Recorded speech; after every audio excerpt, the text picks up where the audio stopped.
ये टीवी वाले भाई पिक्चर चालू करो बे। भाई साहब, आज की यह डिबेट बहुत ही खतरनाक होने वाली है, क्योंकि सुधांशु त्रिवेदी और सुप्रिया श्रीनेत के बीच ये सुधांशु त्रिवेदी जो है या व्हाट्सएप यूनिवर्सिटी का ज्ञान इतना तेज फैला रहा है कि पूछो नहीं। लेकिन यह खुद आज अपने उल्टा जाल में फंस जाता है और बिल्ली के जैसे मुंह बनाने लगता है। आप लोग वीडियो अंत तक जरूर देखना, मज़ा बहुत आएगा।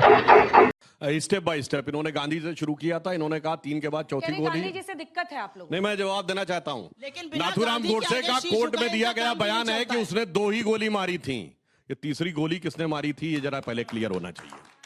और कोई भी जाके चेक कर ले इसको, ये ऑन रिकॉर्ड है। आपकी विचारधारा ने कैसे कैसे लोग रहते हैं यार यहाँ पर। साला तुमको पागल कुत्ते का गाड़ी उठा के ले जाएगा, बता रहे हैं हम। विचारधारा ने क्या तीसरी गोली किसने मारी थी? और सुनिए, एक मिनट, अगली गोली आप चला रहे हैं। अरे आपके अंदर अपने अपने टर्न पे बोलिए भाई। अब सुनिए, गांधी जी को गोली लगने के बाद 45 मिनट तक वो वहां रहे थे।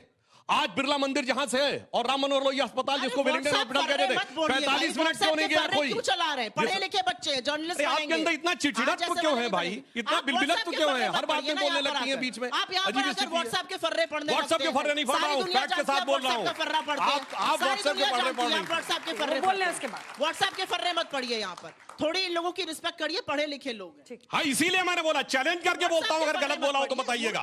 और सुनिए, और मजे की बात, चौथी गोली भी चली थी। वहां पर 2 पत्रकार थे, एक द हिंदू का और एक न्यूयॉर्क टाइम्स का। उसने कहा 4 गोलियां चली थी। और मजे की बात, गांधी जी का पोस्टमार्टम क्यों नहीं हुआ? पता लगता ना कितनी गोली थी। पुलिस ने किस आधार पे किया? कोई जांच नहीं हुई। गांधी जी पे मौत से आज सुने आपने टर्न। तेरा बाप यहाँ छोड़कर गया था कि तेरी माँ? बोलिए भाई, आरएसएस नहीं, अभी आप लोगों को जानकारी नहीं है, मत परेशान होइए। 13 दिन पहले मदन लाल पावा ने बम फेंका था। गांधी जी को कितनी सिक्योरिटी दी गई थी? और उस समय मदन लाल पावा को छोड़ दिया गया, जबकि मोरारजी देसाई बॉम्बे प्रेसिडेंसी के होम मिनिस्टर थे। उन्होंने लिख के केंद्र सरकार को भेजा कि मुझे आश्चर्य है कि आपने छोड़ दिया, और उसके साथ साथ वो कह रहा नाथूराम गोडसे मेरा गुरु है, पर आप उसको अरेस्ट नहीं कर रहे हैं। ये 13 दिन पहले घटना थी। खैर, इसलिए वो सारा विषय छोड़िए। महात्मा नहीं बोलेंगे, ये मोहम्मद अली जिन्ना ने कहा था। इसीलिए आप सब ने जितनी मूवीज देखी होंगी उसमें जिन्ना हमेशा मिस्टर गांधी बोलता है, महात्मा नहीं। और ये लोग नतमस्तक हो गए थे उसके आगे जाके, और इन्होंने अपनी सरकार में शामिल किया था। लियाकत अली ने इंटरिम सरकार का बजट पेश किया, जो जाके पाकिस्तान का प्रधानमंत्री बना। इसलिए वो बात छोड़िए। अब आइए साहब, सिविल सोसाइटी की बात इन्होंने कही। अरे साहब, आपके जमाने में तो सिविल सोसाइटी पूरी सरकारें चला रही थी।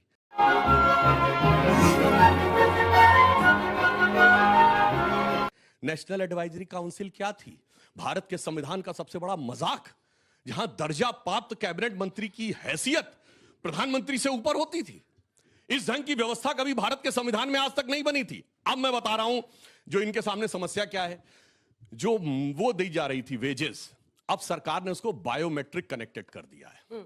तो जो फर्जीफिकेशन होता था कि काम 50 लोगों ने किया और कोई 100 लोगों का वेज ले लेगा, वो अब नहीं हो सकता। वीकली उसका वो मॉनिटरिंग शुरू कर दी है। तो अब हर हफ्ते का हिसाब देना पड़ेगा, कितना पेमेंट दिया, कितना काम कराया। तो ये भ्रष्टाचार की संभावनाओं को समाप्त किया। जैसे वेस्ट बंगाल के 19 डिस्ट्रिक्ट्स में निकला कि काम हुआ ही नहीं, अथवा एक ही काम पे बार बार पेमेंट करा दिया गया। तो इस कारण से ये स्थिति आई। Thanks, love you forever. भी सवाल लेने हैं। उतना ही बड़ा दूंगी जितना बड़ा उन्होंने दिया है। इन्होंने गांधी और जिन्ना की बात करी। जिन्ना की मुस्लिम लीग के साथ तो मिलकर आप नॉर्थ वेस्ट फ्रंटियर प्रोविंस में, सिंध में और बंगाल में सरकारें चला रहे थे। श्यामा प्रसाद मुखर्जी तो उस बंगाल सरकार में डिप्टी चीफ मिनिस्टर थे, जिसके चीफ मिनिस्टर फजलुल हक थे, जिन्होंने पाकिस्तान प्रस्तावित किया था। असली बात, पहले बात सुन, जिसकी भी पार्टी थी फजलुल हक ने लाहौर के सेशन में पाकिस्तान बनाने का प्रस्ताव पारित किया था। जब सारा देश क्विट इंडिया मूवमेंट कर रहा था, तो ये अंग्रेजों को चिट्ठी लिख के बता रहे थे इसका दमन कैसे किया जाए। ये आपकी असलियत है, मेरा मुंह यहां पर मत खुलवाइए। और भाई एक बात बताइए, आप कहते हैं कि 2 गोली चली, 3 चली, 4 चली, इतना फर्जीवाड़ा। आप एक बार जोर से आज नाथूराम गोडसे मुर्दाबाद का नारा लगाइए, जोर से लगाइए नारा हमारे साथ मिलकर, नाथूराम गोडसे मुर्दाबाद, लगाइए जोर से नारा, लगाइए जोर से नारा, आज लगाइए आप जोर से नारा, अगर हिम्मत है तो लगाइए जोर से नारा। और एक मिनट अभी मन इसके बाद लगाइएगा, हमारे साथ मिलकर लगाइएगा। अरे लगाने तो दीजिए, अब इन्होंने बोला मनरेगा में फर्जीवाड़ा होता था। अच्छा भाई, तो 14% आय ऐसे ही बढ़ गई रूरल इंडिया की। लेकिन चलिए, अगर मैं आपकी एक सेकंड के लिए बात मान भी लूं कि सब फर्जीफिकेशन हो रहा था मनरेगा में, जो व्हाट्सएप पे आपकी आईटी सेल भेजती है वही आप यहां के बोल रहे हैं, तो 11 साल से फर्जीफिकेशन होने क्यों दिया? जरा ये बताइए। 11 साल तक झुनझुना बजा रहे थे क्या बैठकर सरकार में? 11 साल तक फर्जीफिकेशन हो रहा है, माथे पर शिकन नहीं आ रही है, 125 दिन का कर देंगे, 42 दिन का दे रहे हैं। किस तरह की व्हाट्सएप फर्रे की बात करते हैं? नाथूराम गोडसे मुर्दाबाद भी बोल दे। अरे लगाए नारा, एक मिनट अब बताता हूं, सुनिए मुर्दाबाद, बोल रहा नाथूराम गोडसे मुर्दाबाद, सुनने दीजिए। आपने कहा गांधी व्यक्ति नहीं विचार थे, छोड़िए नारा लगा। अरे सुनिए, मैं जवाब देता हूं, उसके बाद बोलिएगा। अब सुनिए, गांधी व्यक्ति नहीं विचार थे, गांधी का विचार क्या था? नाथूराम लगातार चिल्लाने लगी, क्या बेहुदेपन की हरकत कर रही है? मुर्दाबाद, लगाइए नारा। सुनने तो दीजिए, अभी जवाब दूंगा तब देखिए गले में हलक अटक जाएगा। महात्मा गांधी, अरे सुनिए तो देखिए, चिल्लाती जा रही है, पता नहीं इतना चिड़चिड़ापन इनके अंदर क्यों है, समझ में नहीं आता। दर्शकों से क्वेश्चन पूछना चाहिए, एक प्रवक्ता बताइए जिससे ये उलझती ना हो। बताइए कौन बनेगा करोड़पति का, एक कोई सवाल बता दीजिए, इसलिए शांति से बात करिए।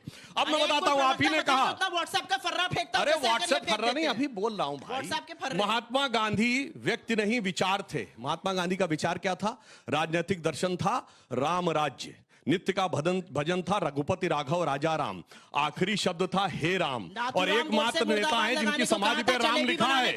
शरीर की हत्या नाथूराम गोडसे ने की, और जिस दिन आपने हलफनामा दिया कि राम थे नहीं, राम की समाधि पे लिखे को झूठा कर दिया। आत्मा की हत्या गांधी परिवार ने की। मैं शरीर के हत्यारे को मुर्दाबाद कहने को तैयार हूं। आप कहिए गांधी की आत्मा का हत्यारा गांधी परिवार मुर्दाबाद, मैं बोलने को तैयार हूं। नाथूराम गोडसे मुर्दाबाद, बोलो बोलो। गांधी व्यक्ति नहीं विचार थे, बोलो।